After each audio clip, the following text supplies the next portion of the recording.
አንቺ ሄርሜላ ማለት ነው ኤፋዬ ሲበዛብሽ ነው አግኝተሽው ይሄ ቀብራራ የሆነ ጠንበለል የሆነ ልጅ ማለት ነው። ግን አንቺ አትመጥኝም የኔ እናት። አረ የሚመጠን ነው ጭራሽ አትገቢውም እንጂ እሱ አንቺ ጋር የሚገኘው አንቺን ለማቃጠል ድብን አድርጎ ለማቃጠል ነው። ገባሽ አይደለ? እንጂ ፈልጎሽ አይደለም። አንቺ ግን እንደ ተፈላጊነት ተሰምቶሽ እዚህ መኝታ ቤት ውስጥ አብርሃም ብቻ ነው መግባት የሚችለው፣ አብርሃም ብቻ ነው ሊያገኝ የሚችለው። እዚህ ቤት ውስጥ አንተ ምንም መብት የለም። የወንድም ቤት ነው። ወንድም ቤት ደግሞ ከወንድም ጋር እንጂ ብቻን መጠቅ መኝታ ቤት የመግባት መብት የለህም ብለዋለች። እንግዲህ ኤፋዬ ደግሞ እኔ ከዚህ ቤት መውጣት አልፈልግም፣ መተኛት እፈልጋለሁ፣ ረፍት ማግኘት እፈልጋለሁ፣ እንድትከባከብኝ እፈልጋለሁ ብሎ ድብን እርስ ያደርጋት ነበረ።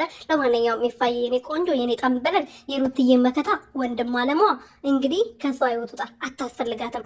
ምንም ከሷ ጋር የሚያገናኝ ነገር የለም። ትላንትና እኮ ነግረናል። ቀለበቱ ከወለቀ በኋላ ከኛ ጋር የሚያገናኝሽ ነገር የለም። ከህይወታችን ውልቅ በይ። ቀለበቱ እንደወለቀ አንቺ ውልቅ ብለሽ ውጪ፣ ከዚህ በኋላ አታስፈልግም ብላት ነበርና አንተም ከህይወቷ ውጣ።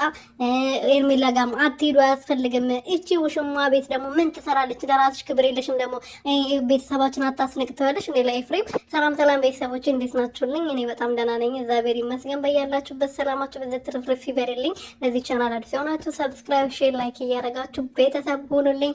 ዛሬ ደግሞ እንግዲህ ኤፋዬ ኤርሜላ ቤት ሄዶ መኝታ ቤት ካልገባው ካልተኛው ሞቼ ይገኛለው ብሎ እንግዲህ አካኪ ተራፍ ሲል ነበርና አትንኩኝ፣ እኔ የተከበርኩ ሰው ነኝ ብለዋል። አዎ የተከበርክ ሰው ነህ፣ እኔ ጠንበላል ማለት ነው። የሩትዬ መከታ የጋሽዬ ልጅ ውይ ቀብራራ ነህ ብለህ የተከበርክ ነህ።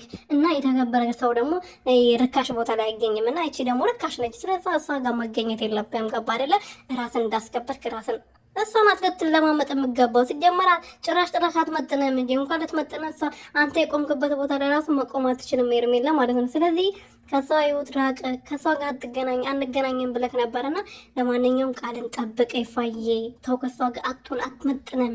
ቡዜ ደግሞ ቤተሰባችን አታስከብር። አንቺ ቤተሰብሽ ስታስከብሪ እንደ ታላቅነት ብታስከብሪ ነበረ። ይሄ ታናሽ ከአንቺ ነው የሚያስከብረው።